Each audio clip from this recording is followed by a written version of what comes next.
Russia అన్ని ఇతర దేశాలపై దాడులకు తెగపడుతుంటే ఉగ్రవాదులు మాత్రం రష్యాని టార్గెట్ చేసింది. తాజాగా ముస్లింలు అధికంగా ఉండే రిపబ్లిక్ ఆఫ్ డాగెస్తాన్లో నరమేధం సృష్టించారు.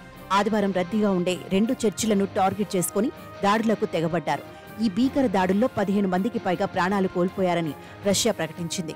మృతుల్లో పోలీసులు, పౌరులు, ఒక మత గురువు కూడా ఉన్నారు. ఈ విషయాన్ని డాగెస్తాన్ గవర్నర్ సెర్గీ మెలికోవ్ ప్రకటించారు. అంతేకాదు ఓ వీడియోను కూడా విడుదల చేశారు. ముష్కర్లు 2 నగరాల్లోని 2 సాంప్రదాయక చర్చిలు, ఒక ప్రార్థనా మందిరం, ఒక పోలీస్ పోస్టుపై కాల్పులకు తెగబడ్డారని రష్యా భద్రతా అధికారులు వివరించారు.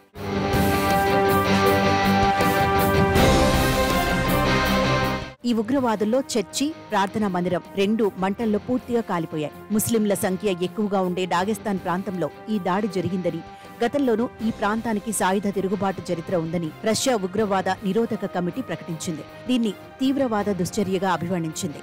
సోమ, మంగళ, బుధవారాలను సంతాప దినాలుగా రష్యా అధికారులు ప్రకటించారు.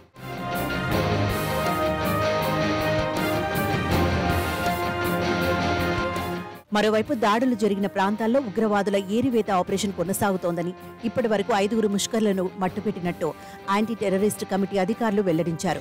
దాడిలో ఎంతమంది తీవ్రవాదులు పాల్గొన్నారనేది స్పష్టంగా తెలియలేదని వివరించారు. మరోవైపు ఈ దాడులకు బాధ్యత వహిస్తూ ఇంతవరకు ఏ ఉగ్రవాద సంస్థ కూడా ప్రకటన చేయలేదు. ఈ దాడుల్లో ప్రమేయం ఉందనే అనుమానంతో డాగెస్తాన్కు చెందిన ఓ అధికారి కొడుకుని భద్రతా బలగాలు అదుపులోకి తీసుకున్నట్టు రష్యన్ అధికార వార్తా సంస్థ TASS పేర్కొంది.